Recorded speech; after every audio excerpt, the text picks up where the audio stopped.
المريض اللي بيجي يتعالج في البين كلينيك بتكون توقعاته بالنسبة لنسبة التحسن قد ايه، وبيكون متوقع ان هو هيتحسن بعد قد ايه مدة؟ We have a nice joke بنقوله على الموضوع ده. العيان بيجيلك متدمر بقاله 5-6 سنين مش قادر يقوم من على السرير، وبعدين ياخد جلسة واحدة يقول ايه ده؟ جلسة ما اشتغلتش.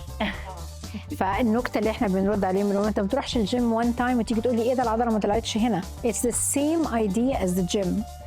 You need to create different type of pain. يعني انا عندي وجع دلوقتي بيوجعني، بس انا لما هعالجك ممكن تلاحظ pain مختلف، بس that's a good pain. زي لما بتروح الجيم السورنس اللي بتحصل ده building muscles احسن، وفي نفس الوقت it's not one time.